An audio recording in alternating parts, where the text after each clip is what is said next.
Pun sapun kula jurungkeun mukakeun turub mandepun nyamper nu dihandelemkeun tenden pohon nu bareto nu mangkuk di saung butut ukireun dina lalangit tataheun di jero iga.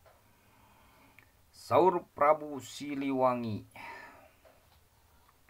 kabalad Pajajaran anu milu mundur dina sateu acana ngahiang. Perkataan Prabu Siliwangi kepada orang-orang Pajajaran, warga Pajajaran, pengikut Pajajaran yang ikut mundur saat Prabu Siliwangi belum menghilang. Nah, sebelum menghilangnya Prabu Siliwangi, lalakon urang nganepi ka poe ieu, najan dia kabehan kangaing pada Satya. Nah itu ya barisnya daripada Uga Wangsit Siliwangi. Nah gitu. Jadi kali ini sedikit mengulas tentang Uga Wangsit Siliwangi. Uga Wangsit Siliwangi ini kita ketahui Uga itu serupa ungkapan ya, ungkapan tradisional yang biasanya berisi ramalan, prediksi tentang untuk hari depan. Itu biasanya itu Uga ya. Kalau Wangsit itu biasanya petunjuk atau isyarat dari hasil kontemplasi ya, biasanya berhubungan jadi isyarat petunjuk gaib ya. Nah, biasanya dari hasil kontemplasi itu Wangsit ya.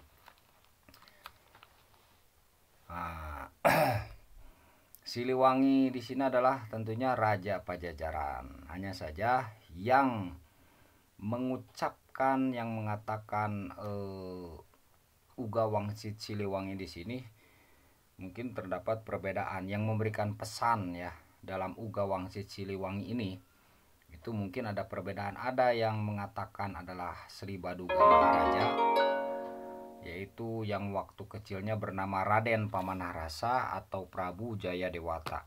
Ada juga yang mengatakan, yang memberi pesan di sini itu adalah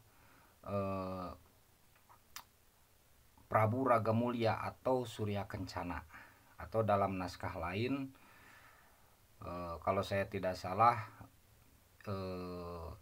bernama Nusya Mulya. Nah itu ya.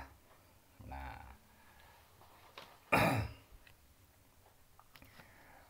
jadi Uga Wangsit di sini itu berisi ramalan atau prediksi atau gambaran tentang fenomena yang bakal terjadi di hari depan. Nah, selain daripada nasihat-nasihat, kemudian wasiat, amanat dan lain sebagainya, juga berisi ramalan tentang fenomena alam, kemudian bahkan politik budaya. Nah, bahkan politik yang terjadi, yang bakal terjadi di Pajajaran. Nah, itu ya, di Pajajaran, di Jawa ya, mungkin juga di Nusantara. Jadi tidak hanya di Jawa Barat, tidak hanya di Pajajaran, mungkin juga di Nusantara. Situasi politik, situasi budaya mungkin ya, situasi sosial, kemudian apa tuh namanya,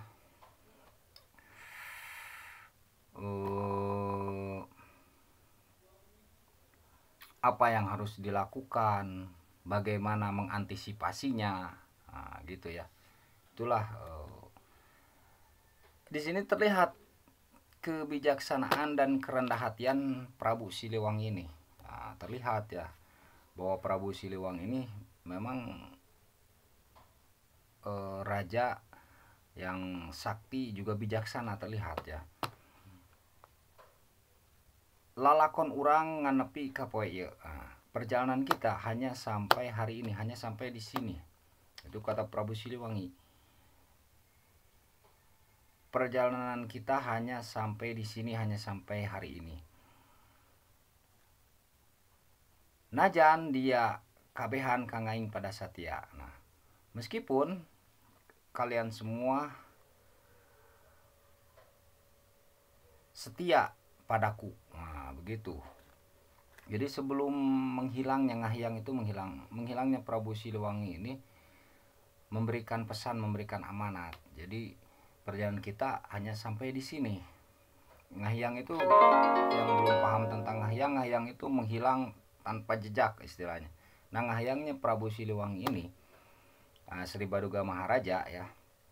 Kalau kita katakan Sri Baduga Maharaja yaitu Prabu Jayadewata atau Raden Pamanarasa, ini terkenalnya Ngahyang di hutan Sancang, meskipun ada perbedaan pendapat di sini ya. Nah, Ngahyang ini menghilang tanpa jejak, jadi istilahnya moksa, jadi tidak meninggal gitu. Nah, memberikan pesan amanat. Jadi perjalanan kita ya cukup sampai di sini. Ini ciri bahwa Prabu Siliwangi ini seorang yang bijak, karena Prabu Siliwangi memberikan pesan dan amanat. Najan dia kabehan kangaing pada Satya. Meskipun kalian semua setia padaku, kata Prabu Siliwangi. Di sini Prabu Siliwangi menyadari, memahami rakyatnya, memahami, mengetahui ya memang harus begitu. Nah, ini cermin untuk seorang pemimpin, bahwa pemimpin itu harus memahami rakyatnya, memberi amanat yang baik, memberi pilihan, memberi pesan. Nah, itu ya pesan moral, pesan spiritual, itu contoh seorang pemimpin gitu, memahami rakyatnya. Prabu Siliwangi ini tahu rakyatnya ini setia kepada Prabu Siliwangi. Tapi karena ada wangsit, nah jadi Prabu Siliwangi ini karena seorang sakti ya, secara spiritual, lahir batin. Jadi biasanya kalau orang sakti itu suka mendapatkan isyarat atau petunjuk atau wangsit yang mesti dilakukan. Nah, wangsit ini tentunya melalui kontemplasi, dan biasanya yang menerima wangsit ini tahu untuk kebaikan semua. Nah, wangsit ini tidak sembarang, itu harus melalui pertapaan, bahkan tidak tidur, bahkan menahan lapar dan dahaga, sehingga mendapatkan wangsit yang benar. Nah, gitu ya. Jadi tidak sembarang wangsit itu. Gitu ya. Wangsit yang benar tentunya wangsit yang bermanfaat. Nah, inilah Prabu Siliwangi, kehebatannya itu. Sehat selalu untuk semuanya. Maaf jika ada kesalahan.